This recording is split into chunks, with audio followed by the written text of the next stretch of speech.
Instagram Reels, Facebook Reels, YouTube Shorts කියලා සමාජ මාධ්‍ය මොන පැත්තට ගියත් මේ මල්ලිගේ හිනාව තියෙන memes එකක් හරි ඔයා අනිවාර්යෙන්ම දැකලා ඇති.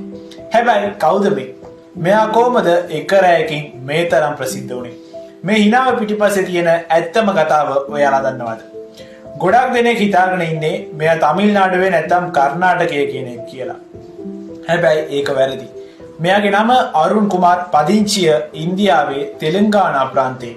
පවුලේ දුප්පත්කම නිසා අරුන්ට 4 වෙනි වසරේ පාසල් ගමන නතර කරන්න සිද්ධ වුණා. ඊට පස්සේ එයා නේරු කියලා ලොරි රියදුරෙක් යටතේ ක්ලීනර් කෙනෙක් විදියට වැඩට එකතු වුණා. දවසක් මේ අය ලොරිය නතර කරලා තේ බොන වෙලාවක ඒ රියදුරු මහත්තයා නිකමට වගේ අරුන්ව වීඩියෝ කරලා තියෙනවා. ඒ වෙලාවේ අරුන්ගේ අයියා එතනට ඇවිත් උඹ වැඩියෙන් තේ බොනවා, ඒකයි උඹ මේ තරම් කළු වෙන්නේ කියලා විහිළු කරලා තියෙනවා.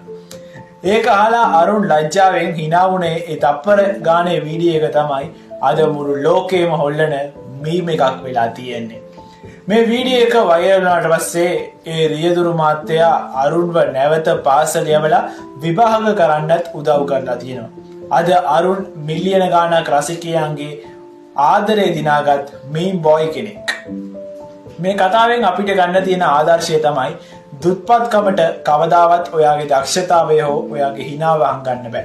අපේ ජීවිතේට මුහුණ දෙන විදිය තමයි අපේ ජීවිතය කවදා හරි වෙනස් කරන්නේ. ඒ වගේම අර රියදුරු මාත්‍යා වගේ තව කෙනෙක් දියුණුවට උදව් කරන එක තමයි නියම මනුෂ්‍යත්වය. එනම් අපි තවත් වීඩියෝ එකක හමු වෙමු. මේ වීඩියෝ එකට කැමති නම් ලයික් එකක් දාන්න. ඔබගේ පවුලේ හා ඔබගේ මිතුරන් සමගත් මේ වීඩියෝ එක බෙදා ගන්න.